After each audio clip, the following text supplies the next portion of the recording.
നമസ്കാരം. ജിനുമാഷാണ്. മലയാളം പഠിക്കാം 10-10 ഭാഗം നമ്പർ 15 ഏവർക്കും സ്വാഗതം. ചോദ്യം നമ്പർ 1. നിളയുടെ കവി, ഭക്തകവി, നിത്യസഞ്ചാരിയായ കവി, എത്രത്തോളം കൃതികൾ താൻ എഴുതി എന്ന് തനിക്ക് തന്നെ ബോധ്യമില്ലാത്ത കവി എന്നൊക്കെ വിശേഷിപ്പിക്കുന്നത് ആരെയാണ്? ശരി ഉത്തരം പി കുഞ്ഞിരാമൻ നായരാണ്.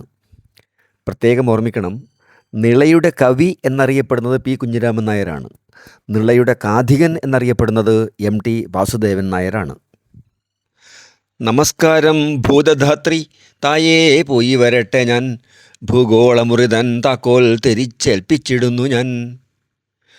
അത്രമേൽ പ്രാണനും പ്രാണനായി നിന്നു നീ, യാത്ര പറയാതെ പോയതുചിതമോ?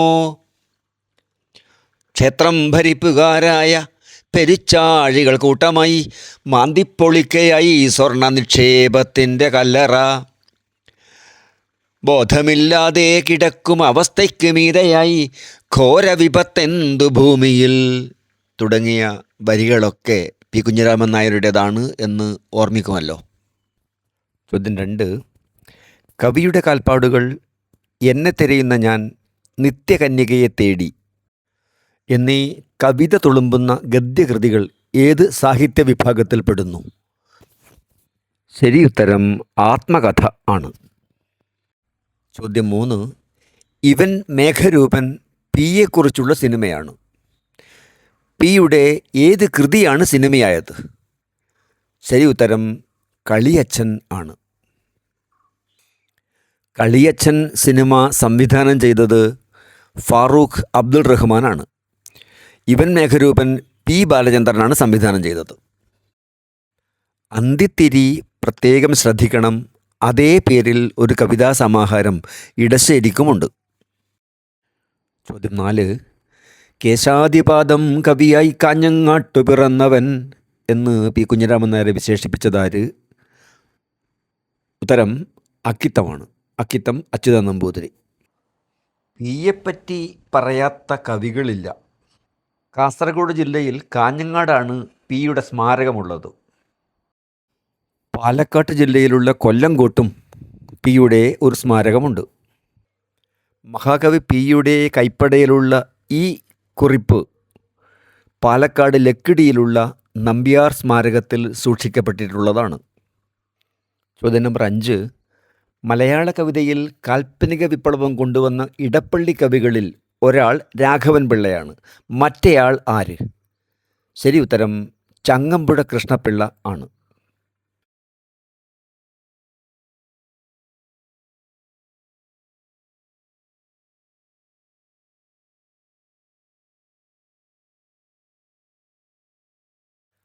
പ്രിയ സുഹൃത്ത് ഇടപ്പള്ളി രാഘവൻ പിള്ളയുടെ മരണമാണ് രമണൻ എന്ന കാവ്യം രചിക്കാൻ പ്രേരണയായത് എന്ന് ചങ്ങമ്പുഴ പറഞ്ഞിട്ടുണ്ട്.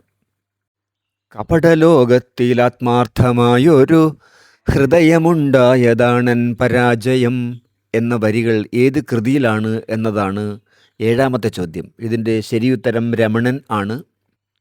ഈ വരികൾക്ക് കപടലോകത്തിൽ എന്നുടെ കാപട്യം സകലരും കാൺമതാണൻ പരാജയം എന്ന കുഞ്ഞുണ്ണി മാഷിൻ്റെ ഒരു പാരഡി ഉണ്ട് എന്ന കാര്യം പ്രത്യേകം ഓർക്കുമല്ലോ. ജയദേവ കവിയുടെ ഗീതഗോവിന്ദത്തിന് അഷ്ടപദിക്ക് ചങ്ങമ്പുഴ തയ്യാറാക്കിയ വിവർത്തനമേത് എന്ന 8ാമത്തെ ചോദ്യത്തിൻ്റെ ശരി ഉത്തരം ദേവഗീത ആണ്. 9. അങ്കുശമില്ലാത്ത ചാപല്യമേ മഞ്ഞിൽ അങ്കനയെന്ന് വിളിക്കുന്നു നിന്നെ ഞാൻ എന്ന വരികൾ ആരുടേത് എന്നതാണ്. ശരി ഉത്തരം ചങ്ങമ്പുഴ കൃഷ്ണപിള്ള ആണ്. നാരികൾ നാരികൾ വിശ്വവിപത്തിൻ്റെ നാരായ വേരുകൾ നരകീയ അഗ്നികൾ എന്ന വരിയും ചങ്ങമ്പുഴയുടേതാണ് എന്നോർമ്മിക്കുക. ഒറ്റപ്പത്തിയോടായിരമുടലുകൾ ചുറ്റുപിണഞ്ഞൊരു മണിനാഗം തുടങ്ങിയ പ്രഖ്യാത വർണ്ണനകളും ചങ്ങമ്പുഴയുടേതു തന്നെയാണ്. ചങ്ങമ്പുഴ കൃഷ്ണപിള്ള നക്ഷത്രങ്ങളുടെ സ്നേഹഭാജനം എന്ന പ്രശസ്തമായ പഠന ഗ്രന്ഥം ആരുടേത് എന്ന 10ാമത്തെ ചോദ്യത്തിൻ്റെ ശരി ഉത്തരം MK സാനു ആണ്. ഇത്തരത്തിലുള്ള കൂടുതൽ ചോദ്യങ്ങൾക്ക് മലയാളം ജനുമാഷ് .blogspot.com എന്ന മലയാളം മാഷ് ബ്ലോഗ് സന്ദർശിക്കാം. ഇത്തരത്തിലുള്ള വിജ്ഞാനപ്രദങ്ങളായ യൂട്യൂബ് വീഡിയോകൾ @ജനുമാഷ് JENUMASH എന്ന യൂട്യൂബ് ചാനലിൽ ലഭ്യമാണ്. നന്ദി.